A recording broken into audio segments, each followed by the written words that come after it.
Dia ampitombona ho anareo ny avana ny fahasoavana sy ny fiadaran'Andriamanitra amin'ny andrenesantsika indray anio ny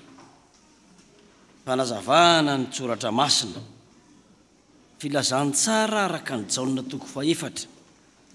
mijanona eo amin'ny andininy faefatra amby telopolo manomboka amin'ny andininy faraika amby telopolo no andeha hovakiny indray ary raha tsy mbola tonga ireny ny mpianany dia nangataka taminy ka nanao hoe hany raby eo fa hoy Jesoa taminy izaho manan-kaniko hanina zay tsy fantatrareo dia niresaka mpianatra ka nanao hoe nisy olona nitondra zavatra ho haniny vare hoy Jesoa taminy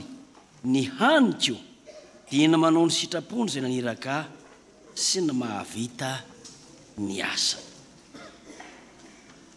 teo ampatsakany Sikara amin'ny 12 ratoandro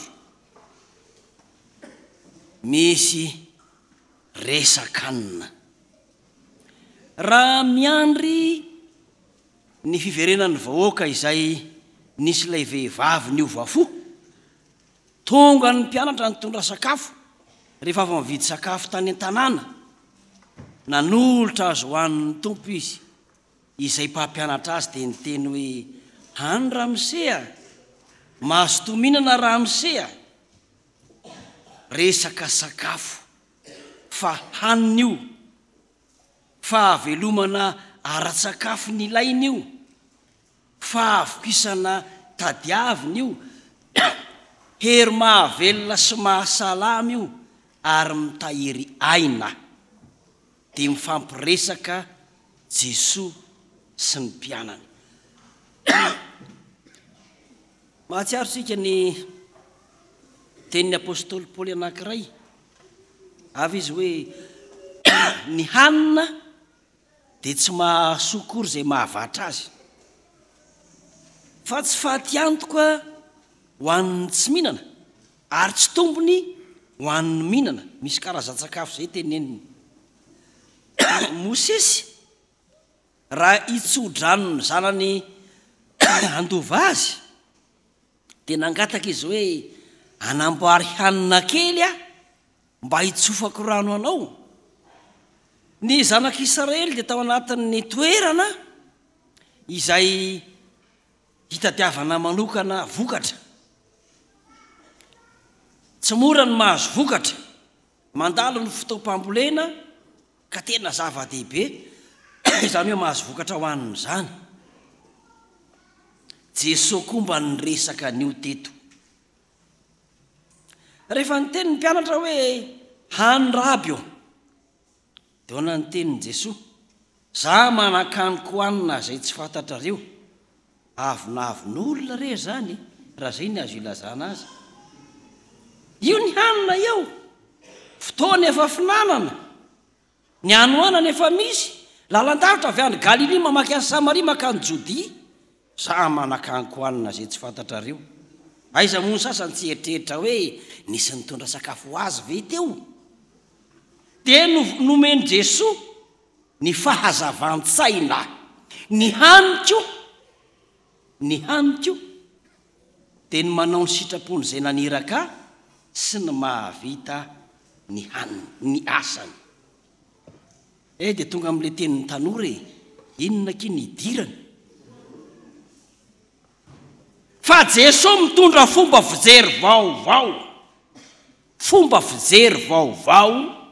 amin'ny fanarahana azy fomba fijery vaovao voalohany dia ny hoe hanina ny fanaovana ny sitrapon'Andriamanitra ary ny fomba fijery vaovao faharoa dia hoe ny famitana ny asan'Andriamanitra dia hanina koa ny tanjony mpino tonga vokatra ho an'ny fanjakan'Andriamanitra rehefa mihinana ilay karazan-tsakafo atao hoe sitrapon'Andriamanitra sy rehefa mamita ilay karazana asa atao hoe asan'Andriamanitra dia mahazo fahavelomana sy fivelomana ka ny lojika ny sain'olombelona izay mila hanina mandrakariva dia voavalany ny hetaheta-panahy ao amin'ny Kristy voalohany hanina ny sitrapon'Andriamanitra izay atao raha vao miresaka hoe hanina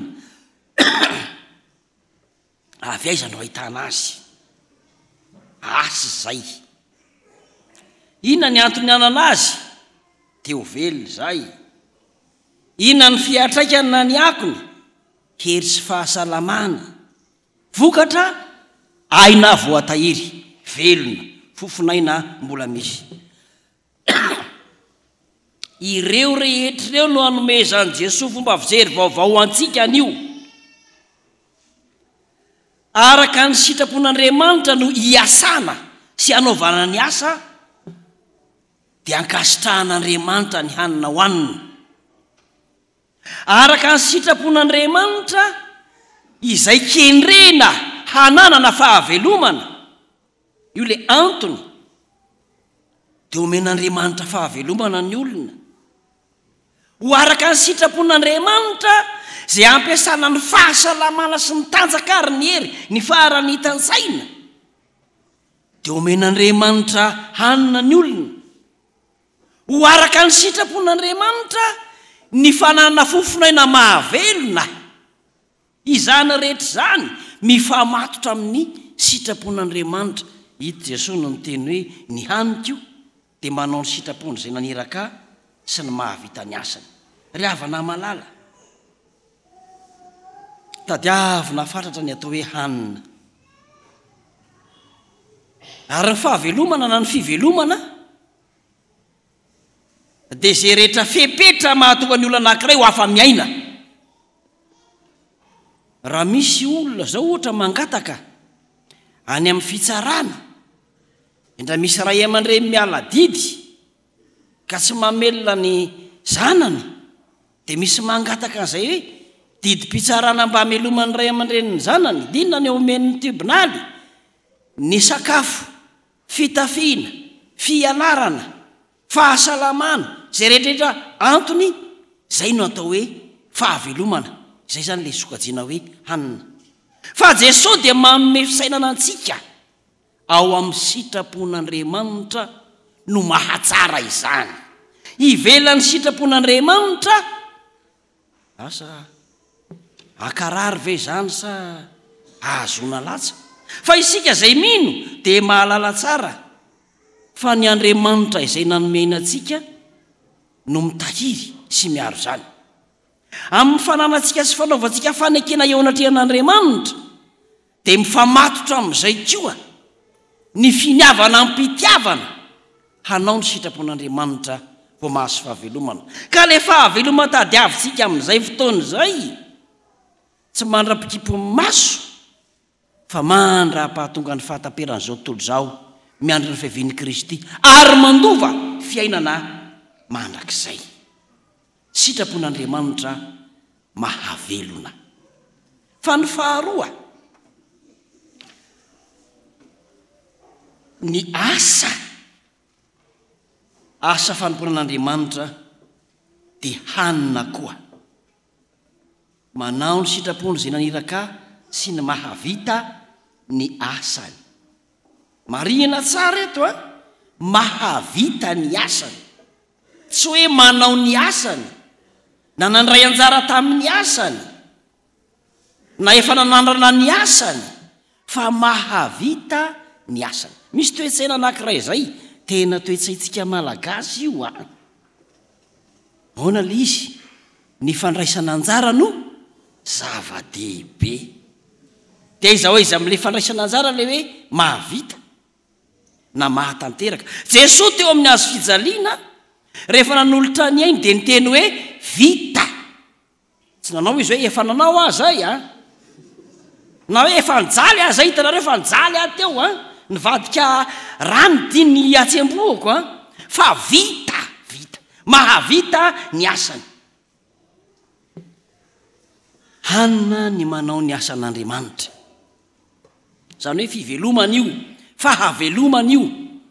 hery sy fahasalamana io ary fahatazonana ny fofinaina mahavelona ny manao ny fanompona an'Andriamanitra isan'andro isika rehefa kristianina dia mieritreritra n'izay fanompona an'Andriamanitra zay dia indraindray afangarontsika ny hoe miasa araka ny sitrapon'Andriamanitra sy ny hoe miasa manompo an'Andriamanitra. Aoka vahana tsara. Ny miasa araka ny sitrapon'Andriamanitra dia ny zavatra atao rehetra tsy anoherana izay tian'Andriamanitra na inona na inona, fa ny atao hoe manao ny asa fanompona na ny asan'Andriamanitra dia manao mivatana tahaka ny Kristy, ka tsy ny an'ny tena no mahamaika fa ny vokatra ho an'ny fanjakan'Andriamanitra. Ary izay indrindra le lo hevitry ny volana resahantsika eto androany. Kapiteny Tsambo anankiray, anisan'ireo izay mpitatitra misionera avy any Eropa makaty Afrika, makany Karaiba, makany Azia. Dia niteny io kapiteny io ndray mandeha hoe niary nga misionera raha izany fanjakan'ny lanitra zany alohany tsisy dinika azoko io. Rehefa mitondra olona aho karakara azy, tsabo raha misy marary, mampahery raha misy mananolana, manome azy tolotsaina feno sy fampianarana, manome azy ihany sy ny sisa sy ny sisa. Ka ahoana ny tsy azoko ny fanjakan'Andriamanitra? Dia hoy nga misionera tamin'izay hoe nga kapiteny io, anga everinao voavoan'ny herim-ponao ny varavaran'ny lanitra, finoana ary asa atao amin'ny finoana ho an'Andriamanitra, izay no azona manokatra ny varavaran'ny lanitra. Mety isy ny diso hevitra mantsy hoe rehefa mpanao asa soa dia olona tsara zay. Tsy ratsy izany, fa raha olona tsara mihevitra hiditra ny amin'ny fanjakan'ny lanitra dia manao ny asa fanompona ka mahavita izany. Fa ny fiainantsika andavanandro kosa rehefa manao asa isika dia tsy maintsy ho araka ny tian'Andriamanitra nanaovana azy. Asa tsy anoherana ny Kristy, zay hoe asan'Andriamanitra. Asa azo aseho eo anatrehan'ny Kristy, zay le asa araka ny sitrapon'Andriamanitra. Asa mitondra vokatra ho an'ny fanjakan'Andriamanitra, ka vokatra voalohany dia ny tenantsika, ary ny vokatra manaraka dia ny hafa hoentsika miditra ao amin'ny fanjakan'Andriamanitra. Ry havana malala, manomboka amin'ny vanim-potoana sarotra zao, raha ny vanim-potoana ianantsika eto Madagasikara, vao miresadresaka zao zay eo amin'ny birao hoe nidina 900 ny vidin'ny tongolo. Dia ahoana zany tamin'ny herintaona 7 ny vidin'ny tongolo? Ho sarotra sa ho mora ny fiainana ho an'ny mpamboly tongolo? Ohatra zany. Fantatsika fa ny vanim-potoana ianantsika dia manakaiky ny fahavaratra, ho sarotra ny fiainana. Mety hifangaro ny amin'ny hoe ho vitako ve ny fanompona fa mihasarotra ny fiainana, sy ny hoe sarotra ny fiainana ka ny fahavitako ny fanompoko no azoko miatrika ny fiainana. Mifamatotra daholo zany rehetra zany. Fa ny zava-dehibe zay toe-tsaina vaovao nampianarin'ny Kristy antsika dia izao: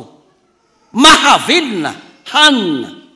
sady ananatanjaka sery, ananana fahasalamana, ahatahirizana ny fofinaina ny mahavita ny asan'Andriamanitra. Anio dia alahady ho an'ny masera FJKM. Mety misy FJKM tsy mahalala izany, fa ny ambadika misy mpanao tsy tondrona any tena miasa mamory vokatra ho an'ny fanjakan'Andriamanitra. Ary io le hoentsika mbavaka amin'ity anio ity. Anio ihany koa dia alahady ny fipizeda eto amin'ny fitandremana. Inona zany fipizedy zany? Dia ny tany saina teo izy, izay rehetra tompona andraikitra amin'ny fandaminana mifamatotra amin'ny maneno, na olona ny maneno, na fitaovana ny maneno, dia ao anatiny atao hoe fipizedy zany. Reo zany dia zezika mineraly mampitombo ny vokatra ho an'ny fanjakan'Andriamanitra. Fony mbola taloha tany raha nitondra fiangonana dia zao ny teniko tamin'ilay mpitendry zava-maneno tao am-piangonana Orsea. Ataovy tsara ny fampanenona ny zava-maneno a. Fa raha sanatry misy olona anankiray tsy lamin-tsaina noho ny zava-maneno ny seka, tsy miverina mivavaka amin'ny lahady, anjara asena mitady an'iny mamerina azy. tsy zany fa ny fipizeda dia mampamokatra ny finoana sy ny fanekenan'Andriamanitra ahatamana sy ampitombo ny aim-panahin'ny olona ao anatin'ny fiangonana ary tena asa masina mampamory vokatra ho an'ny fanjakan'Andriamanitra zany raha izany no izy sika rery zany tokony fipizeda daholo raha mbola eninao ny feonao rehefa mihira mbola tsy nihira mafy ianao zay mahafipizeda azy zay manenona olona na fitaovana dia fipizedy zay tena zava-dehibe toe-tsaina vaovao meny Jesosy Kristy antsika androany ny haniko dia ny manao zay mety amin'Andriamanitra dia velona aho ary ny haniko dia miasa tsy manohitra ny fevitr'Andriamanitra ka mahavita izany asa izany eo anivo ny fiangonana eo anivo ny ankonana eo anivo ny firenena zay ny lesona raisitsika androany amen